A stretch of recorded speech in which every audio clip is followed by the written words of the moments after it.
Welcome to my channel Advocate Club. हम लोग देख रहे हैं friend Maharashtra rent control act 1999 जो नॉन एग्जॉस्टिव है, स्टेट लिस्ट में आता है। टोटल इसके 60 सेक्शंस है। जिसका प्रीएम्बल का पार्ट देखा तो हमने चैप्टर 1 देख लिया है जो डील करता है सेक्शन 1 to 7। नेक्स्ट चैप्टर था हमारा फिक्सेशन ऑफ स्टैंडर्ड रेट और परमिटेड इंक्रीजेस, तो वो था सेक्शन 8 से 14 तक फ्रेंड। थर्ड हमारा चैप्टर था relief against for future tenant, once a tenant always a tenant, जिसमें बताया गया था। उसमें सिर्फ वन सेक्शन है जो है सेक्शन 15। देन हमने देखा हमारा चैप्टर 4 जिसमें रिकवरी ऑफ पोजीशन है। रिकवरी ऑफ पोजीशन डील करता है सेक्शन 16 टू सेक्शन 22, बट हमने ओनली सेक्शन 16 देखा था क्योंकि वो काफ़ी बड़ा था, डीप में स्टडी करने की नीड थी। उसमें था कि लैंडलॉर्ड अपना पोजीशन किस तरह से रिकवर कर सकता है। देन आज हम हमारा स्टार्ट करने वाले हैं सेक्शन 17 और आगे के जितने प्रोविजन है सो करो। Okay friends, please share, subscribe and like to my channel ताकि और भी स्टूडेंट्स को हेल्प हो। चलिए, section 17 recovery of position for repair and reentry. Repair और रीएंट्री अगर होंगी, अगर कुछ रिपेयर करने का होगा तो उसके बाद रीएंट्री कराना पड़ेगी टेनेंट की। उसके लिए क्या है, रिकवरी पोजीशन कर सकता है लैंडलॉर्ड। तो इसमें सब क्लॉज 1 है, the court shall when passing a decree on ground specified in clause H of sub section 1 of section 16। हमने देखा था लास्ट हमारे लेक्चर में फ्रेंड, एच में क्या था कि रिपेयर के लिए कोई भी जगह खाली कराना हो, लैंडलॉर्ड को पोजीशन लेना हो तो पोजीशन ले सकता है लैंडलॉर्ड। तो 17 में क्या बता रहा है, वो जो पोजीशन लिया था उसका आगे क्या करना होगा। असर्टेन फ्रॉम टेनेंट, टेनेंट से ले लिया whether he elects to be placed in occupation premises or part thereof from which he is to be evicted. If the tenant so elect shall record the fact of election in the decree and specify in the decree the date on or before which he shall deliver possession, so to enable the landlord to commence the work of repair. इसमें क्या है friend, अगर उसने बोला है कि elect करने के लिए टेनेंट, अगर खाली करने के बाद टेनेंट को पूछा जाता है लैंडलॉर्ड से, कोर्ट में क्या होगा, डिग्री पास होगी खाली करके लेने के लिए, एविक्शन के लिए लैंडलॉर्ड लगाएगा। फिर कोर्ट क्या और डिग्री पास करेगा कि खाली करके दे दो, तो कोर्ट पूछेगा टेनेंट को कि टेनेंट को इलेक्ट करना है, वापस रहना है उस बिल्डिंग में या नहीं रहना है। अगर टेनेंट इलेक्ट करता है फिर से मुझे रहना है बोल के, तो वो रिकॉर्ड किया जाता है फ्रेंड्स रीजन्स, और उसके इलेक्शन का जो मतलब मैं आने वाला हूँ टेनेंट बाद में बोलता है, फिर से वो रिकॉर्ड करे जाते हैं एंड बाद में लैंडलॉर्ड को रिपेयर होने के बाद उसको डिलीवर करना होगा पोजीशन। ये बताता है सब जो है हमारा सेक्शन 17 का सब क्लॉज 1। देन है sub clause 2, if the tenant deliver position, tenant ने डिलीवर कर दिया पोजीशन बोलने के बाद, on or before the date specified in decree, पहले ऑन और बिफोर या बाद, कब डिग्री का स्पेसिफाई हो, डिग्री होने के बाद। द लैंडलॉर्ड शल, मैंडेटरी है फ्रेंड, शल है, में नहीं है। वहाँ से क्या होगा, 2 month। Landlord shall mandatory 2 month before the date of which the work of repair is likely to be completed, give notice to the tenant of the date on which the said work shall be completed. Within 30 days from the date of receipt of such notice, the tenant shall intimate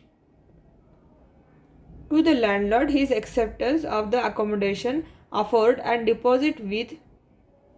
landlord rent of 1 month.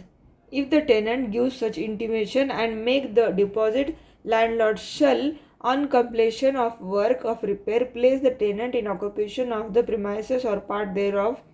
on the term and condition existing on the date of passing the decree for eviction. If the tenant fails to give such intimation and to make the deposit, the tenant's right to occupy premises shall be terminated. So ये section sub clause क्या बोलता है friend, tenant को फिर क्या करना पड़ेगा। अगर उसने टेनेंट, जैसे हमने देखा सब क्लॉज 1 में बता रहा था कि टेनेंट बोलता है कि यस मुझे बिल्डिंग में फिर से जाना है तो क्या करना पड़ेगा। अब लैंडलॉर्ड की रिस्पॉन्सिबिलिटी हो जाती है कि लैंडलॉर्ड को क्या करने का पड़ेगा, 2 month पहले एक नोटिस देना पड़ेगा टेनेंट को कि मेरा काम कंप्लीट होने आ रहा है, और कंप्लीट होने के बाद तुमको वापस आना है, तो 2 month पहले वो नोटिस दे देगा कि मेरा काम 2 महीने में ख़त्म हो जाएगा। देन टेनेंट को नोटिस मिलने के बाद टेनेंट क्या करेगा, नोटिस ऑफ रिसिप्ट की डेट से 30 डे के अंदर क्या करेगा, लैंडलॉर्ड को वो क्या करेगा, एक्सेप्ट है, मैंने एक्सेप्ट किया और मैं आने वाला हूँ, ये इंटीमेशन दे देगा कि मैं आने वाला हूँ, और क्या करेगा, डिपॉजिट करेगा 1 month का रेंट, 1 महीने का रेंट भी दे देगा उसको। और शल है, लैंडलॉर्ड कंपलसरी है जो पहले की टर्म एंड कंडीशन थी उसी टर्म और कंडीशन पे क्या करेगा, वो उसको जगह दे देगा। एंड बाद में क्या होगा, अगर फेल हो जाता है लैंडलॉर्ड, जो टेनेंट है हमारा वो फेल हो जाता है क्या करने के लिए, डिपॉजिट करने के लिए या इलेक्ट करने के लिए, तो उसका जो राइट है वो टर्मिनेट हो जाएगा वो जगह पे जाने का। तो इसमें इंपॉर्टेंट डेट क्या है फ्रेंड, 2 मंथ आएगा इंपॉर्टेंट डेट। लैंडलॉर्ड ने क्या करना है, 2 मंथ की नोटिस देना है किसको, टेनेंट को। एंड टेनेंट ने क्या करना है, 30 दिन के अंदर डिपॉजिट जमा कराना है और इलेक्ट करना है, इंटीमेट बताना है उसको कि यस मैं उस जगह में आने वाला हूँ, और वो अमाउंट जो है वो डिपॉजिट करा देना है किसके पास, लैंडलॉर्ड के पास।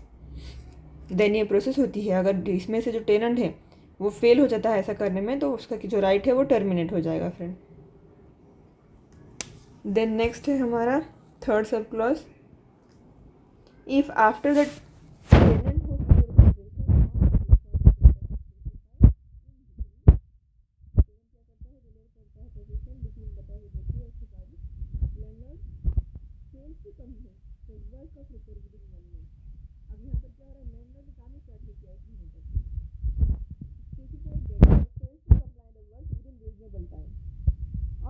completed this work fails to place payment in occupation of the premises in accordance with subsection 2, the court may, on the application of the tenant, may within 1 year of the specified date order to the landlord to place him in occupation of the premises or part thereof on the term and condition existing on the date passing of the decree for the eviction, and on such order being made, the landlord and any person who may be occupation shall give vacant possession to the tenant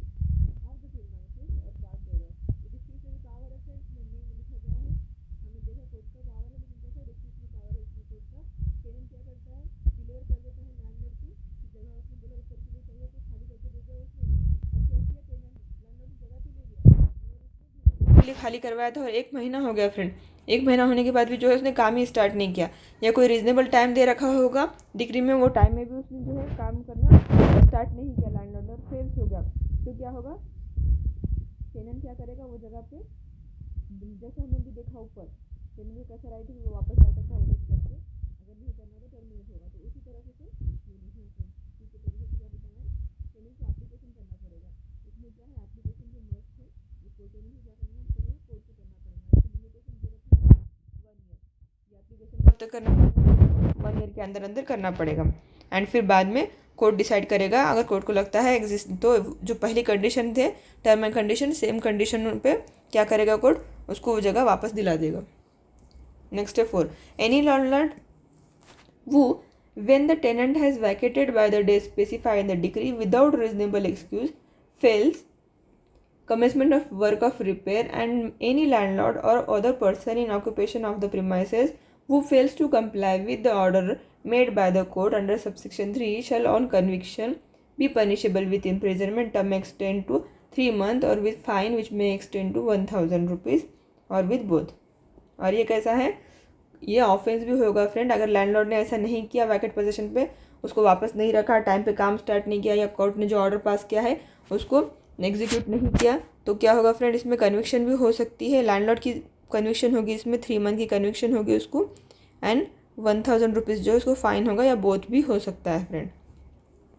अब यहाँ से हम आगे जितने भी section देखेंगे friend जो deal करते हैं हमारे सेक्शन 16 से या इस चैप्टर में, तो उसमें पनिशमेंट दे रखी है, और उसमें मोस्ट ऑफ पनिशमेंट लैंडलॉर्ड के लिए दे रखी है फ्रेंड, कि लैंडलॉर्ड ने ऐसा नहीं किया तो उसको इतने साल की पनिशमेंट, उतने साल की पनिशमेंट, यही बता रखा है इसमें फ्रेंड। नेक्स्ट है हमारा section 18, recovery of position for occupation ETC और री एंट्री, जो हमने देखा था फ्रेंड। कहाँ देखा था हमने, हमारे जी के क्लॉज में देखा था 16 में, where a decree of eviction has been pass by the court on the ground specifies clause G of subsection 1 of section 16 and the premises are not occupied within period of 1 month from the date of landlord recover possession, or the premises are relet within 1 year of the said date to any person other than the original tenant, the court may, on the application of the original tenant made within 13 months from such date, order the landlord to place him in occupation of the premises on the term and condition existing on the date passing of the decree of for eviction, and on such order being made, the landlord and any person who may be occupation of the premises shall give vacant possession to the original tenant. तो क्या बताता है friends ये section कि 1 month के अंदर क्या करना पड़ेगा, जिस तरह से जी में उसने बोला है कि बोनाफाइड रिक्वायरमेंट है, उसको काम है और खाली करवा के दो, उसने खाली कर लिया लैंडलॉर्ड ने, लेकिन क्या किया लैंडलॉर्ड ने 1 मंथ तक जो है रिकवर करने के बाद वहाँ पर गया ही नहीं, या फिर किसी को 1 ईयर तक किसी को दिया ही नहीं उसने रेंट के ऊपर, या रिलेट नहीं करा उसको, और क्या किया any person other than original tenant, किसी और को 1 साल के अंदर उसने किसी और को दे दिया, तो ओरिजिनल टेनेंट जो है कोर्ट क्या करेगा, इसमें कोर्ट का डिस्क्रिप्टिव पावर है, अगर एप्लीकेशन करता है जो पुराना टेनेंट था वो विद इन कितनी 30 मंथ का टाइम दिया हुआ है उसको, इसमें 13 मंथ का टाइम दिया हुआ है फ्रेंड लिमिटेशन, लैंडलॉर्ड को टू प्लेस हिम, जैसा पहले टर्म कंडीशन थे उसी टर्म कंडीशन पे क्या करो उसको वैकेंट पोजीशन दे दो टेनेंट को, ऐसा कोर्ट ऑर्डर कर सकता है। नॉट ऑक्यूपाई करता है वो विद इन 1 मंथ, वो ऑक्यूपाई नहीं करता है 1 मंथ तक from the date of landlord recover position, जब लैंडलॉर्ड ने पोजीशन रिकवर किया था तब से 1 महीने तक वो ऑक्यूपाई नहीं करता है, रहता नहीं है उस जगह पे, या फिर premises are relet within 1 year of the said date to any person other than original tenant, किसी और को दे देता है तब। तो इसमें कितनी पनिशमेंट है, ये क्लॉज बताता है टू एनी लैंडलॉर्ड वो recover position on the ground of specified in clause ji of subsection 1 of section 16 and keep the premises unoccupied without reasonable excuse, वो जगह को खाली रखा उसने कोई किसी एक्सक्यूज के बिना पर। Any landlord or other person in occupation of the premises who fails to comply with the order of the court, तो क्या होगा सबसेक्शन शैल कन्विक्शन उसको हो जाएंगे punishment with imprisonment for a term which may extend to 3 month or with fine which may extend to 5,000 rupees and with both. यहाँ पे fine बढ़ गई है फ्रेंड्स, 3 महीने की पनिशमेंट होगी एंड कितना होगा उसको 5,000 रुपीज़,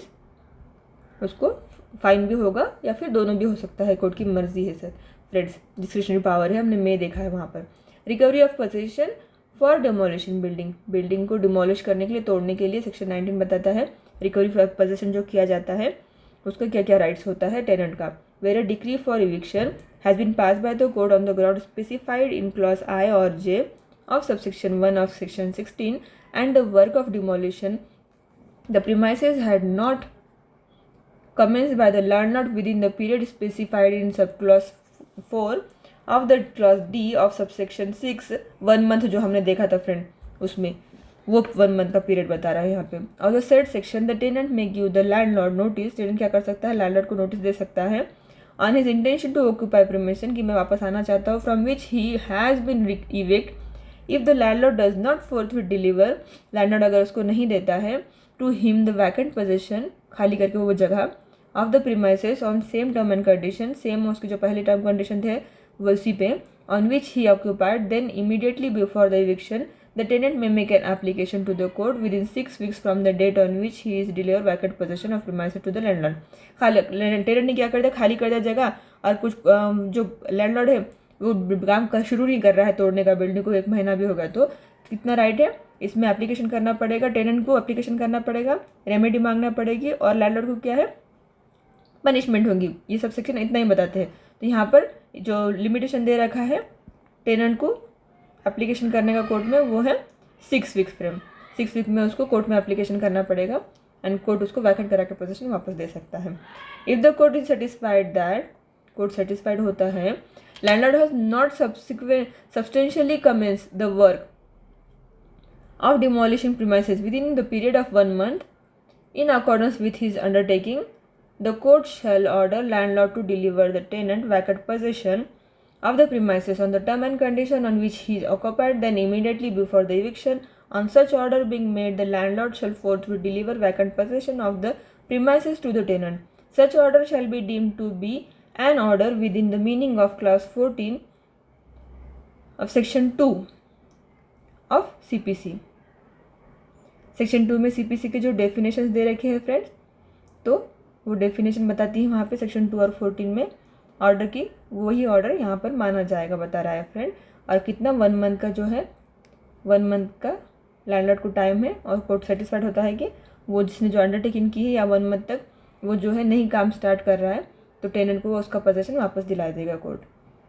थर्ड क्लॉज है इसका,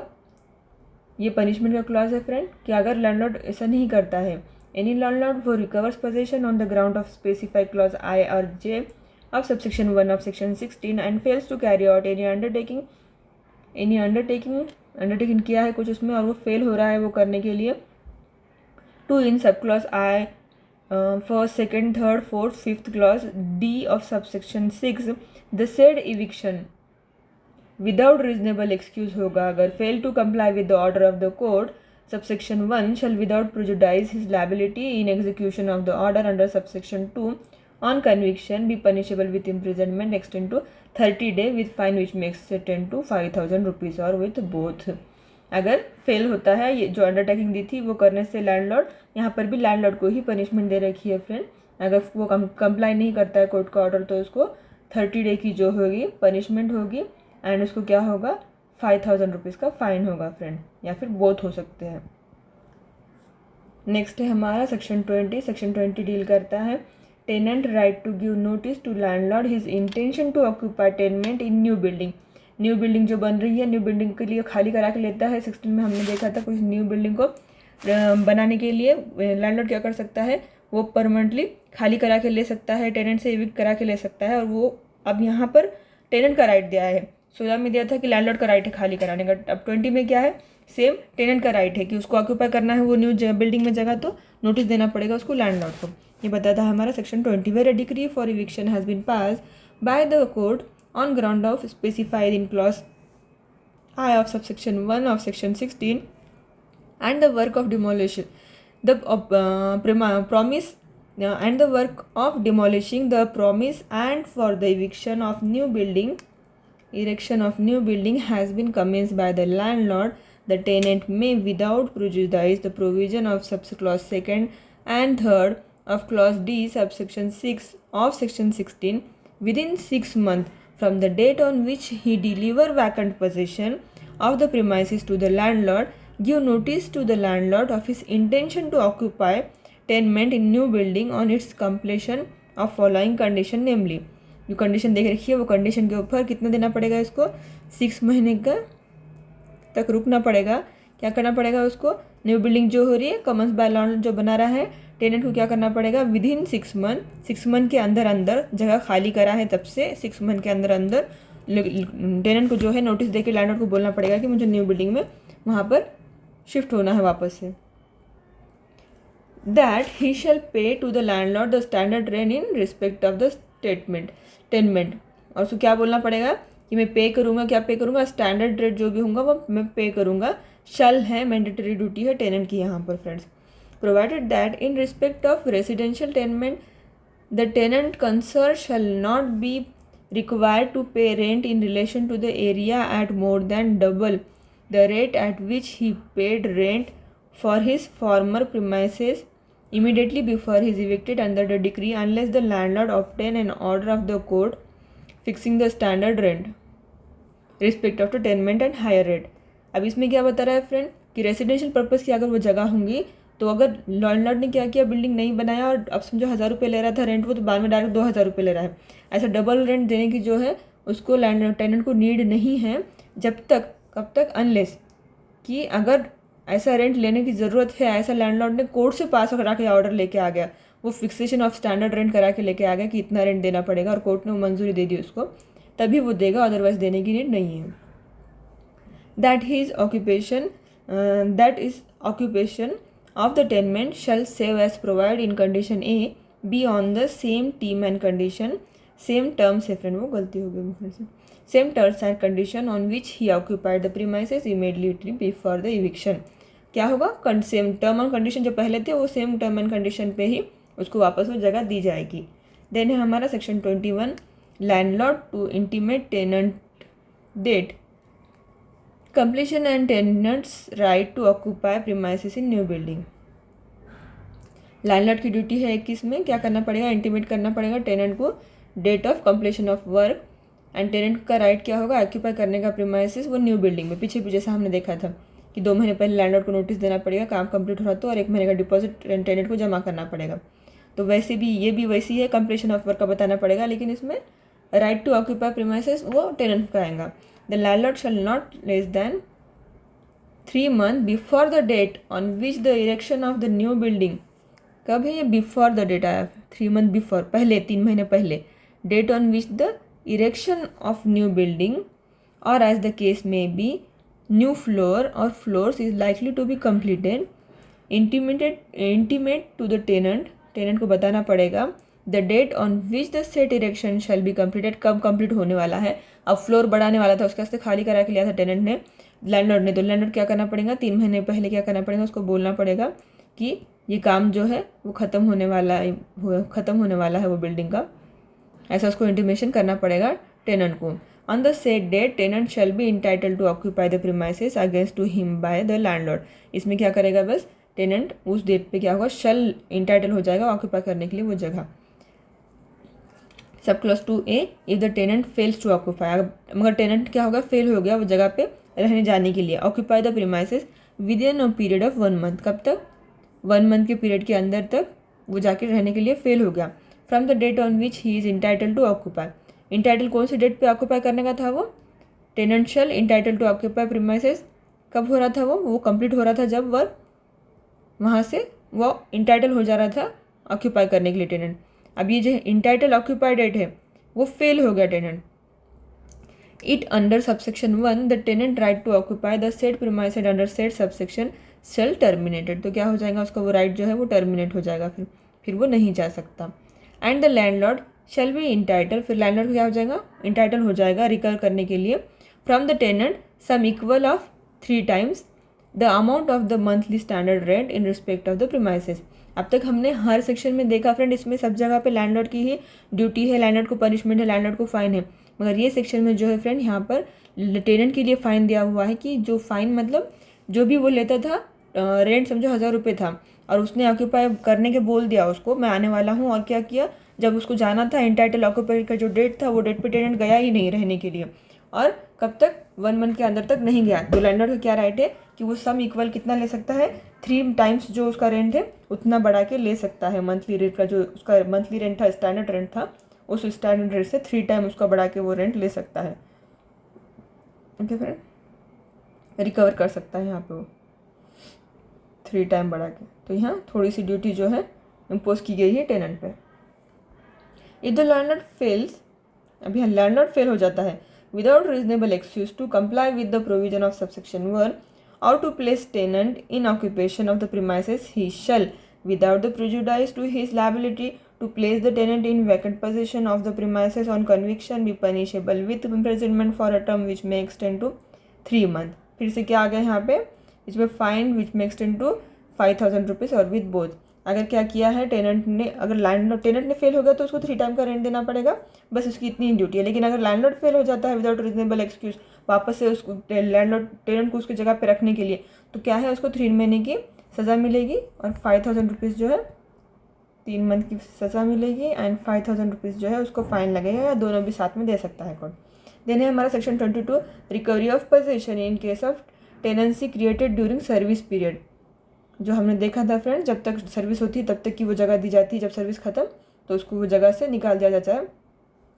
ये उससे डील करता है friend. Where any landlord intended to let any premises or any part thereof belonging to him to his employee, such landlord and the employee may enter into a agreement in writing to create a service tenancy. Service tenancy जो होती है, किसी को job पे रखा है, वो job पे रखने के लिए उसको वो घर जब तक जॉब है तब तक वो, जैसे कि हम देखते हैं गार्ड्स को, सिक्योरिटी गार्ड को, वॉचमैन लोगों को दिया जाता है, एम्प्लॉय होती है उनकी टेनेंसी होती है तब तक, या तो फिर बहुत सारी कंपनी में ऐसा देखा जाता है कि कंपनी में जब आप ज्वाइन करते हो तो वो उनको कुछ ये देते हैं, पर्क्स देते हैं, उसमें क्या फ्लैट्स वगैरह देते हैं, कार देते हैं। अब वो ख़त्म हो गई जॉब, उनकी टर्मिनेट हो गई, तो वहाँ पे उनको पर्क्स जो है वापस करना पड़ेगा, वो उनका तो है नहीं, बस यही बताता है इसमें फ्रेंड। और वो एग्रीमेंट कैसा होगा, रिटर्न में होगा सर्विस टेनेंसी का in respect of said premises or any part thereof, and notwithstanding anything contained in this act the tenancy so created shall remain in force during the period of service. तो कब तक remain in force रहेगी, जब तक service है, during the period of service तक ही वो create करी हुई जो है टेनेंसी वो कंटिन्यू रहेगी।